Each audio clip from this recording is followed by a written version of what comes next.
5 local students from the Denver School of Science and Technology just returned from a powerful trip to East Africa. Yeah, it was a part of the school's social entrepreneurship program to allow the students to engage in real, meaningful work and learn more about becoming leaders. And they are here as Colorado's best kids this morning. We're so excited to share their experiences with you and hear them ourselves. I'm going to go through the lineup here really quickly. We have Bristi Basu here on the front, next to Todd Taktoon, and then Michaela Johnson on the back here. In the middle, we have Jasmine Tran and then Karen Vasquez. Welcome to all of you. This is fantastic. You just returned from East Africa mid-July, so, 2 or 3 weeks ago.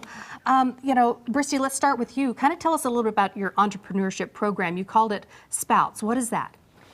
So I was just graduated from my high school, and as part of our entrepreneurship program, we had the opportunity to work with Spouts, which is a social enterprise based in Uganda. And what they do is they create ceramic water filters. So traditionally what people in eastern Uganda do is they boil their water after they get it from a water source. So they really provide ceramic water filters to the local communities there. Incredible. Absolutely. All these students are remarkable. I know. Todd, this question for you. You had an opportunity to teach at some Ugandan schools. Tell us what that was like. Yeah, so after working with Spouts, we were able to create this water curriculum. After we wrote the water curriculum, we were able to then teach it to the students. So our teaching was broken down to 2 days. So the first day, we really played some games as icebreakers because the students were more interested in learning about us instead of the material. I bet. So on the second day, we really dived into the curriculum and taught them about clean water and how to utilize Sprouts product. Incredible. Now, Michaela, you were saying that you really noticed some big differences between the U.S. and the Ugandan, the education systems there. Would you share those with us? Yeah.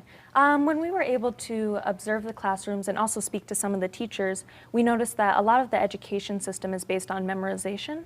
In the United States, you see some of that, but you also see teachers and students really trying to apply the things they learn in the classroom.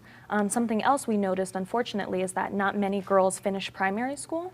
And so luckily in Uganda, there's a huge push to keep girls in school. So wonderful. Very nice. Jasmine, this is a remarkable experience. How long did you stay, and what will you most take away from the trip? Yeah, we got the opportunity to stay for about 3 weeks, and my biggest takeaway is the importance of human connections. We got the opportunity to engage in discussion with staff members, students, and even entrepreneurs. And I found that if one is willing to listen, you can learn so much. Yeah. Wow. Okay, Karen, you visited so many places in this short amount of time. One was called Lake Bunyoni. Did I say that right? Bunyoni. Bunyoni? Yes. And then also in Tusi. I mean, what were those places like, and why did you go there? First, they were very beautiful. It isn't what you expect East Africa or Uganda to look like, but it was very beautiful. And what made Tusi really special was that they showed us the tourist sites that usually people go to when they go to this resort, but they also showed us maybe not what typical people would like to see. We saw the secondary schools, and we really learned about what the schools are doing, and they were really excited to have us there. Incredible. So just in general, I'm sure you had some expectations going into this trip. What was it like, and did it meet your expectations, or how did maybe your expectations change while you were there?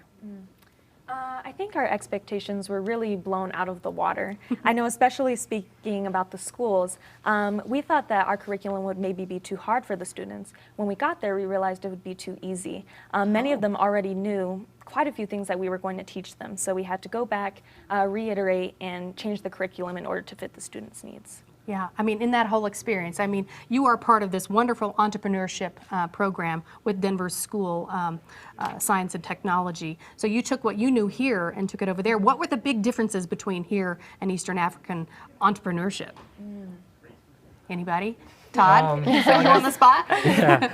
One of the biggest key takeaways from entrepreneurship in Uganda was that the NGOs that we were able to meet, so HeHe and Hope Haven and Spouts, is that they really are members of their community. So instead of just going into a community and expecting to fix what's wrong, they actually listen to the people and empathize with them. And that was my biggest key takeaway.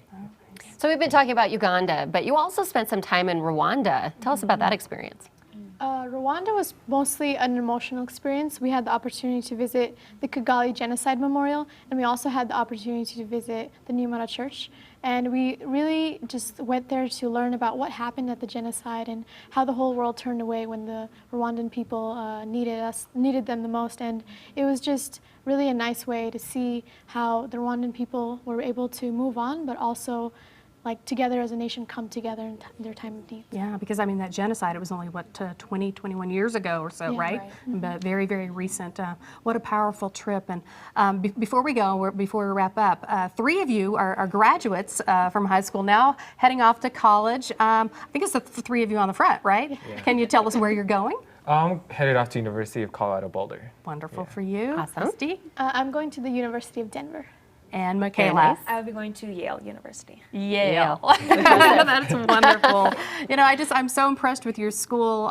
You know, I've met some of your instructors at the Denver School of Science and Technology. I think 8 years in a row now, they've had 100% placement in four-year universities. I mean, phenomenal. Well done. Thank you all so much for coming on and sharing your experiences. Thank you for going over there and, like, you know, just making it a better world already. This is why you're Colorado's best kids. We really appreciate it. Thank you. Thank you.